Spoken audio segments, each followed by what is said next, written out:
네, 지금 이제 아까 말씀하셨던 그 전남 여수시에 있는 한 요트 선착장인데요. 특성하고 학생들이 고등학교 3학년이 되면은 취업 전에 현장 실습을 하게 돼 있는데 실습 9일 차에 잠수 작업을 하다가 익살한 사고가 발생이 됐습니다.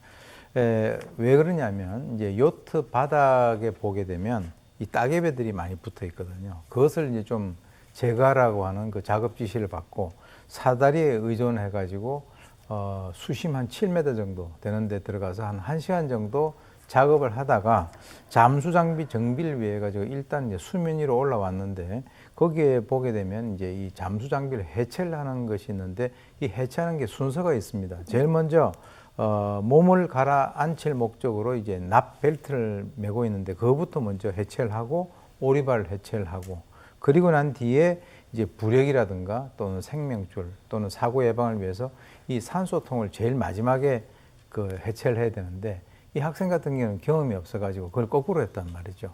그러니까 이제 나중에 두 개를 해체하고 난 뒤에 그 한 사람이 이게 보니까 그 학생이 안 보이더라. 그러니까 이 부력을 갖다가 이게 가라앉히기 위해서 있는 12kg짜리 그 납덩이를 맨 채 물에 빠져버렸기 때문에 이제 익사를 한 그런 상황인데요. 실제로 이제 이 실습 계획서에 보게 된다면 이 학생 같은 경우는 이렇게 잠수 작업을 하는 것이 아니라 선상에서 서비스 업무라든가 항해 보조 업무를 하기로 이제 돼 있었고 실제로 이 학생 같은 경우는 잠수 자격증도 없고 수영도 못하고 그런 상황이기 때문에 여러 가지 어떤 규정을 제대로 지키지 않는 그런 상황에서 이런 불행한 사태가 발생이 됐습니다. 네.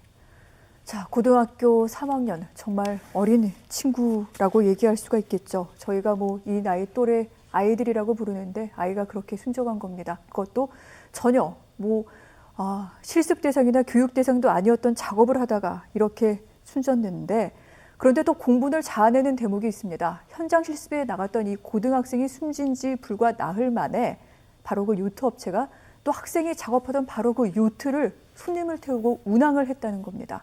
굉장히 좀 화가 많이 나는 대목인데 어떻게 된 일입니까, 교수님? 예, 사실 아까 말씀하신 대로 사고 발생 4일 만에 바로 이제 요트 운항이 재개가 됐습니다. 근데 그때가 어떤 상황이었냐면 추모제가 그 준비를 하기 위해서 리본 매달기 행사 바로 직전이었거든요. 그러니까 이제 본인들 나름대로는 이 정서상 상당히 이제 그 부적절하다 이렇게 해가지고 지금 반감을 사고 있는데요.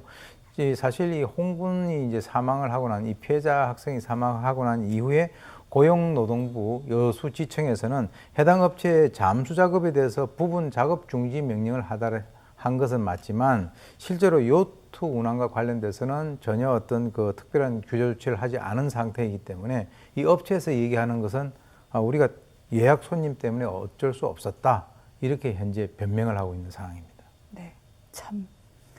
화가 많이 나는 대목입니다. 지금 국회 국정감사 기간 중인데 국감에서도 이와 관련된 질타가 쏟아졌습니다. 실습업체를 선정하는 과정 그리고 안전관리 규정을 전혀 지키지 않아서 벌어진 전형적인 인재다. 이 부분에 대해서는 모두가 다 공감을 하실 텐데 그러면 먼저 교수님, 1차적으로 이 요트 업체는 어떤 처벌을 받게 되는지 궁금하고요. 또 한 가지는 근본적으로 이런 일이 없게끔 좀 해야 되지 않겠습니까? 그렇습니다. 지금 이제 해양경찰 중간 수사 결과를 갖다가 발표를 했는데 거기 보면은 이 요트 업체 같은 경우는 2인 1개조로 그 수중 안전 수칙을 갖다가 준수를 하게 돼 있는데 그렇게 안 돼 있었습니다. 2인 1개조 하는 이유는 한 사람이 거기 위험에 빠지면 한 사람이 구조를 해야 되는 그런 상황이고 네. 또 잠수 자격증이 없는 그 고등학생에게 이 일을 시켰다. 원래 근로기준법에 보면 말이죠. 잠수 작업에 대해서는 만 18세 미만의 청소년은 고용을 할 수 없게 되어 있습니다.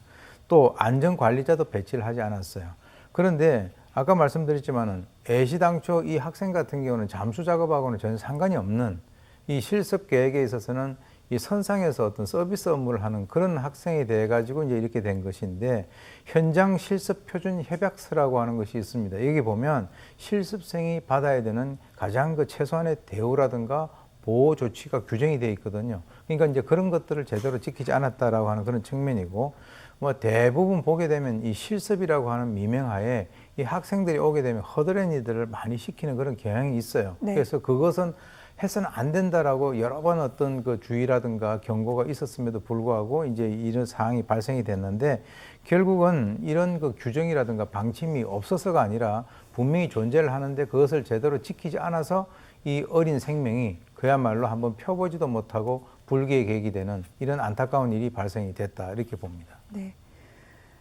이번이 처음 있는 일이 아닙니다. 몇 년 전에도 공장에 나갔던 실습생이 지게차 사고로 숨지기도 했었고요. 사실은 우리 아이들이 현장에서는 무슨 저임금 노동자 같은 그런 처우를 받으면서 거부하지도 못한 채 일을 하고 있는 건데 제도는 분명히 있습니다. 이 제도를 어떻게 운영해야 될지 다시 한번 다잡을 때인 것 같습니다. 알겠습니다.